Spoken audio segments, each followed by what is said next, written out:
team call, and then we're going to jump into a quick announcement, which Sean and I are super excited about, and finish off with like a power pocket at the end, just because we know it's the end of year, everyone's pushing for goals, trying to lock in Success Club, earn that Florida trip. So we want to make sure that we're making the most of everyone's time. So I'm going to start off, and this is something that I've been thinking about probably for the last week. I read a chapter of my book on the way home, and this really like started to spark a thought in my head. And I wanted to do a little bit of a call on the topic of focusing on the fun. Because I think that December can tend to have the label as a hard month. And I know that with the end of November passing, some of you guys missed goals that you'd set for yourself, that you worked for all year. And that can be devastating. That can be heartbreaking. I have been in those shoes where I've cried many tears about missing the things I had been working so hard for. And it's okay to be sad. I want you to know that, especially if you pour so much time and heart and soul into your business. It's okay to be sad and be devastated over those things. But what you can't do is dwell on it. So I wanted to talk to you guys today because I want, when you think of your business, I think it's so easy to get caught up in the accolades and the titles and the money and the Success Club points that it's really easy to lose touch with why you started. And so today I wanted to talk about focusing on the fun and focusing on why you began this in the first place, and that really those Success Club points and that money and those ranks and those titles don't matter if what you're doing you love. It doesn't matter, like, in 6 years from now, is it going to make a difference whether you helped 2 people or 3 people this month? Probably not. Like, as much as those goals are important, at the end of the day, the most important thing is to remain like solid in your why, because that's the thing that's going to keep you here in the long term. And no matter how many points you get or how much money you make or what rank you are today, none of that's going to matter in 2 years from now if you're still not coaching. So today I want to go back to focusing on the things that are fun, the things that you love to do. I also want to remind you that as hard as this is, you wouldn't have the dreams in your heart or in your mind if you were not capable of achieving them. So today I want to challenge you to stand back up, to step back up, to rise up, because if you miss the goals, you only fail if you stay down. So today we're going to shift our mindset from whether we're sad or mad or angry, like all those things are totally valid, but today is going to be the day we draw the line in the sand and that we move forward. So the other thing I wanted to remind you of is that no matter what rank you are, no matter how much money you're making, no matter how many coaches you have below you, at those ranks, you're still going to be the same you. And that's something that I really learned this year. I feel like I had put people who are 2-star diamond or 5-star diamond or 10-star diamond or 15-star diamond up on this pedestal. And I compared myself to them and said, when I'm that rank, I'm going to be happy. When I make that much money, I'm going to be happy. When I make that much money, I'll be successful. Once I hit 2-star diamond, I'll consider myself successful. But the hard truth is that when you hit those ranks, you're going to wake up that day and you're going to be excited, but you're still going to be the very same you. And there's going to be ups and downs to hit those ranks. Shauna and I have 100% been through that in the last couple of weeks. There's going to be highs or lows. It is going to be freaking hard. And it's going to be, like, I would say it's hard, if not harder, when you're doing that than hitting ranks where it's just you, because you can't control it. No matter what you do, at the end of the day, it's out of your control. And so it's going to be hard regardless. So the most important thing is that you have to enjoy the journey. You're still going to have to send the same amount of invites. You're still going to have to do the same vital behaviors. You're still going to have to fill out the same bat at those ranks. So you have to start by enjoying the process today. So that's what I wanted to talk a little bit about. I also wanted to say that the most important thing you can do is focus on laying the next brick. It's great to have a long-term dream. It's great to have 15-star in the rearview mirror. It's great to have 5-star, 2-star, 1-star, diamond, or whatever it is, but focus on what you can do today. Focus on laying that next brick. The castle will be ready when the last brick is laid and not a moment sooner. Know that as good as it will feel to enjoy the finished product, there will always be a day after. And I think that's so important in this business, because once you hit 5-star diamond or 15-star diamond, You're still going to wake up the next day and you're going to have to find another castle to build. In this business, we never really stop, right? Like we definitely stop to celebrate those goals, but there's always something else that you can do next. And I think like the most important thing is that, like, I don't know what it's going to feel like when there comes a day when all my goals are fulfilled. Like, I know that there's a lot of people who struggle with those feelings because the journey is the chase is the thing that's fun. So I just want everyone to really, like, if you're not having fun in your business, people can tell that. If you are having fun, that's also something that people can see. So I really encourage you in this time of the year to think about the things that make you most happy. Think about the things that you consider the most fun. Think about what you love to share on social media. Who cares about what gets the likes and what other people like? What do you love to do? What is your favorite part? For me, my favorite part is sharing on team calls. That's my favorite part of being a coach. I love to talk to you guys, and I love to do this kind of stuff. I literally spend so much time preparing before because this is where my heart is. So I would encourage you to find what it is that you love about this business. Think about why you got started in the first place. Was it to make more friends? Was it to impact other people? Was it to create connections with strangers like online and then later become their friends? Find what it is that was your why for starting and do more of that. Find ways to do more of it, because when you're happy and when you're enjoying it, that's what's going to attract other people. When we chase the money and we chase the numbers, it's really easy that that's all that you focus on. But when you shift to just having fun and just helping other people and just really focusing on what this mission is, the numbers, the money, the success, it'll all come.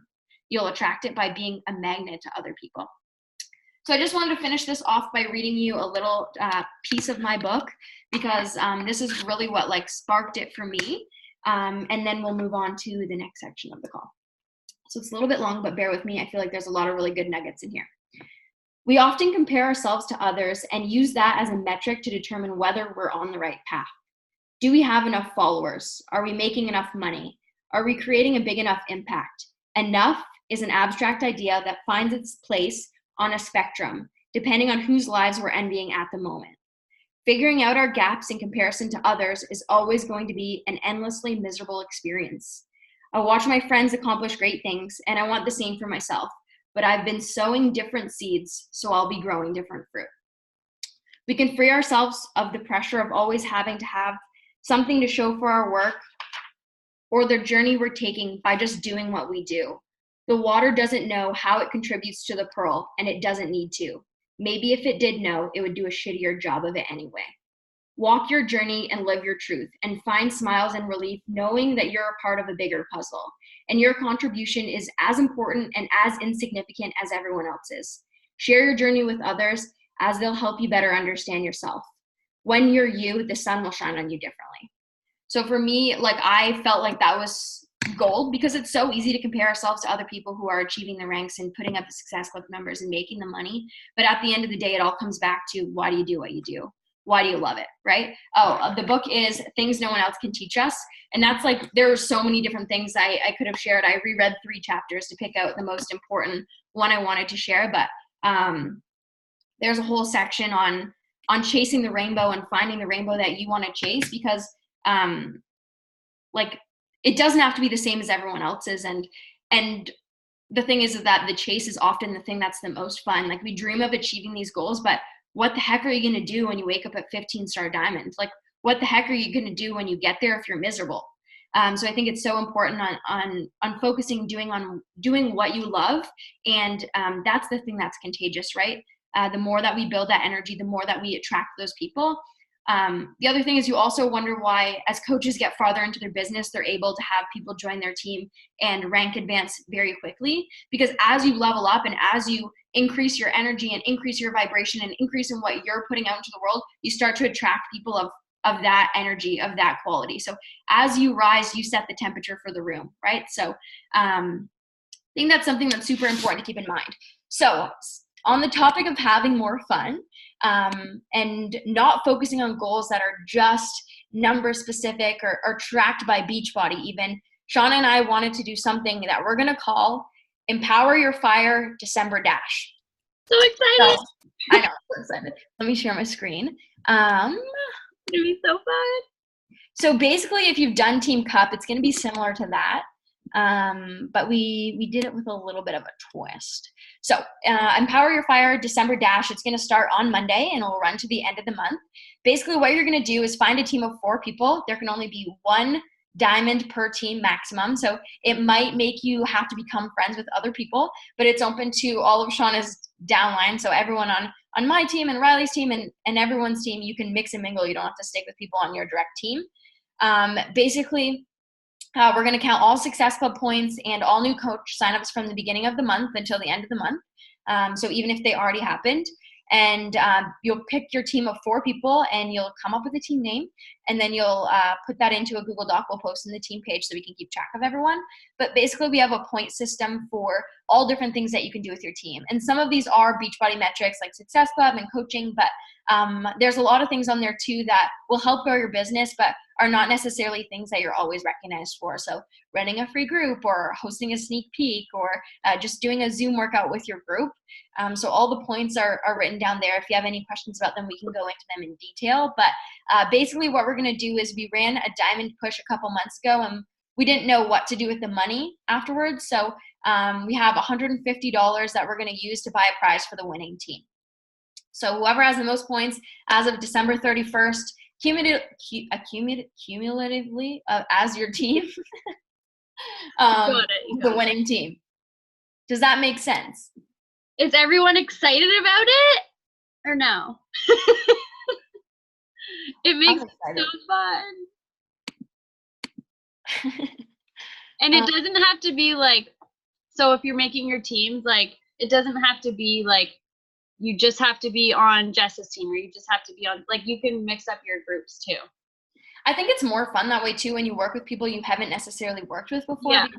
You'll really get to know them, and there's so much value in like making friendships outside of your direct team. I think we always find friendships in the most unexpected places, right? So definitely encourage you to team up with people you don't necessarily know the best.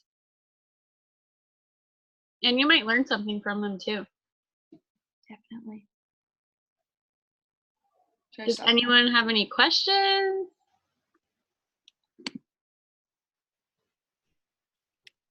Can you share that on Team Empower? Yeah, we'll post them in the team page so everyone can keep track of their points. Other thing I should mention is you guys are going to be responsible for tracking your own points. So we'll put the Excel sheet in, and then you can just put what you did and your own name so that we can keep track, because there's no way we're going to be able to keep track of everyone ourselves. But so Sean and I are going to participate, but we're going to join up on a team of just the 2 of us. So it's going to be the 2 of us on a team versus you guys teams of 4 people. So you better beat us. I'm excited. Any other questions about it at all?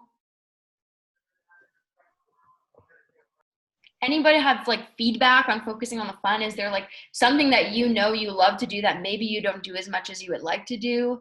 Any questions about that? Nope. Oh, okay. Quiet tonight. Okay. So well, we can just all stop recording.